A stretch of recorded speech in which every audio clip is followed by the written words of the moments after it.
ಹುಡುಗರು ಫ್ರೆಂಡ್ಶಿಪ್ ಅಂದರೆ ಸುಮ್ಮನೆನಾ? ಒಬ್ಬ ಫ್ರೆಂಡ್ಗೆ ಮೋಸ ಆದರೆ ಇಡೀ ಗ್ಯಾಂಗ್ಗೆ ಅವ್ರನ್ನ ಸುಮ್ಮನೆ ಬಿಡಲ್ಲ. ಇದಕ್ಕೆ ಪ್ರೂಫೇ ಈ ಕೇಸ್. ಮುಂಬೈನಲ್ಲಿ ಒಬ್ಬ ಹುಡುಗ ಟಿಂಡರ್ ಜೊತೆ ಮ್ಯಾಚ್ ಆಗಿದ್ದ ಹುಡುಗಿ ಜೊತೆ ಡೇಟ್ ಹೋಗಿದ್ದ. ಬಟ್ ಅದು ಡೇಟ್ ಆಗಿರಲಿಲ್ಲ. ಇನ್ಸ್ಟೆಡ್ 15,000 ರೂಪಾಯಿ ನಾಮ. ಬಿಲ್ ಕಟ್ಟಲ್ಲ ಅಂದರೆ ಬೌನ್ಸರ್ಸಿಂದ ಧಮ್ಕಿ ಮತ್ತೆ ಫೇಕ್ ಕೇಸ್ ಆಗ್ತೀವಿ ಅಂತ ಎದುರಿಸೋದು. ಬಟ್ ಅವನು ಅಲ್ಲಿಗೆ ಬಿಡಲಿಲ್ಲ. ಈಗ ಸ್ಟಾರ್ಟ್ ಆಯ್ತು ನೋಡಿ ಅಸಲಿ ಆಟ. ಬಂದು ತಮ್ಮ ಬಾಯ್ಸ್ಗೆ ವಿಷಯ ಹೇಳ್ದ. ಅವ್ರು ಸುಮ್ಮನೆ ಬಿಡ್ತಾರಾ? Detective mode on. 10 ಜನ ಫ್ರೆಂಡ್ಸ್ ಸೇರಿ ಫೇಕ್ ಟಿಂಡರ್ ಪ್ರೊಫೈಲ್ನ ಕ್ರಿಯೇಟ್ ಮಾಡಿದ್ರು. 10 ದಿನ ಈ ಲೇಡಿ ಗ್ಯಾಂಗ್ ಹೇಗೆ ವರ್ಕ್ ಆಗುತ್ತೆ ಅಂತ ಸ್ಟಡಿ ಮಾಡಿದ್ರು. ಕೊನೆಗೆ ಅದೇ ಸ್ಕ್ಯಾಮರ್ಸ್ ಹುಡುಗಿ ಜೊತೆ ಮ್ಯಾಚ್ ಆಯಿತು. ಅವಳ ಹೆಸರೇ ಮಹೀರಾ. ಅವಳು same place same restaurant Heaven Terrace Sakinaka Andheri ಈಸ್ಟ್ನಲ್ಲಿ ಡೇಟ್ ಫಿಕ್ಸ್ ಮಾಡಿದ್ಲು. ಯಾವುದು ತಮ್ಮ ಫ್ರೆಂಡ್ ಮೋಸ ಹೋಗಿದ್ದ ಅಲ್ಲ, ಅದೇ ರೆಸ್ಟೋರೆಂಟ್ಗೆ. 10 ಜನ ಗ್ಯಾಂಗಲ್ಲಿ ಒಬ್ಬ ಅವಳ ಜೊತೆ ಡೇಟಿಗೆ ಹೋದ.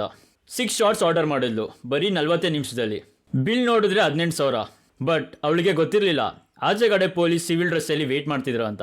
ಬಿಲ್ ಬಂದ ಕೂಡಲೇ ಹುಡುಗ ಪೊಲೀಸ್ ಅವ್ರಿಗೆ ಸಿಗ್ನಲ್ ಕೊಟ್ಟ. ಆಸ್ ಅ ರಿಸಲ್ಟ್ ಪೊಲೀಸ್ ಬಂದು ರೇಡ್ ಮಾಡಿದ್ರು.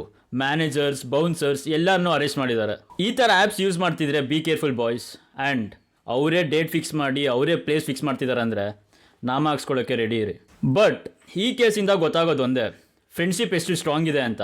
ನಿಮ್ಮ ಫ್ರೆಂಡ್ಸ್ ಗ್ರೂಪ್ಗೆ ಈ ವಿಡಿಯೋನ ಶೇರ್ ಮಾಡಿ ಆ್ಯಂಡ್ ಟೆಲ್ ದೆಮ್ ನಾವಿದೀವಿ ಮಚ್ಚ.